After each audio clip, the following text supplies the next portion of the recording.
एक बार श्री कृष्ण ने अर्जुन से कहा, हे अर्जुन, तुम धनुर्विद्या में श्रेष्ठ हो सकते हो, लेकिन दान में कर्ण का समावर्ती कोई नहीं। अर्जुन ने अपमान महसूस करते हुए कहा, आप सदा कर्ण की प्रशंसा करते हो, दान देने में मैं कर्ण से कम नहीं हूं।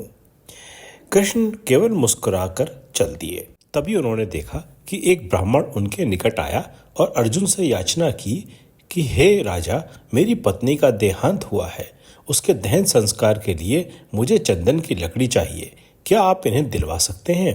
अर्जुन ने अपने एक सेवक को बुलाकर ब्राह्मण द्वारा मांगी गई वस्तुओं को ले आने के लिए आज्ञा दी।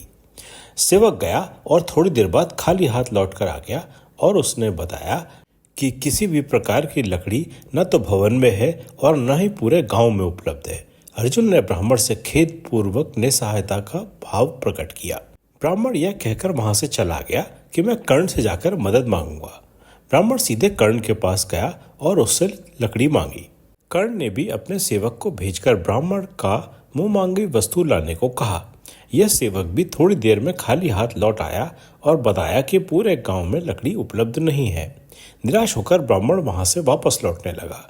इतने में कर्ण ने उस ब्राह्मण से कहा, कृपया रुकिए, मेरे पास आने वाले याचक खाली हाथ वापस नहीं लौट सकते। मेरे भवन के स्तंभ चंदन के बने हैं। कर्ण ने अपने सेवक को आज्ञा दी, जाकर एक कुल्हाड़ी लेकर आओ। फिर कर्ण ने सेवक को आज्ञा देकर अपने भवन के सभी स्तंभों को कटवा डाला और याचक ब्राह्मण को दे दिया और कहा, ये आपके काम आएंगे।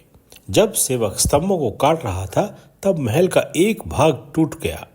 इन लकड़ियों को ढंग से गाड़ी में रखकर इन ब्राह्मण के साथ भेज दो, कर्ण ने कहा। अर्जुन और भगवान श्री कृष्ण ने चंदन लकड़ी से भरी गाड़ी को देखा। ब्राह्मण ने उन्हें सविस्तार बताया कि कैसे कर्ण ने अपने महल की लकड़ी को कटवाया है। तब कृष्ण ने अर्जुन से पूछा, क्यों अर्जुन, क्या तुम कम से कम अब स्वीकार करोगे कि कर्ण दान में कितना सामर्थ्यवान है?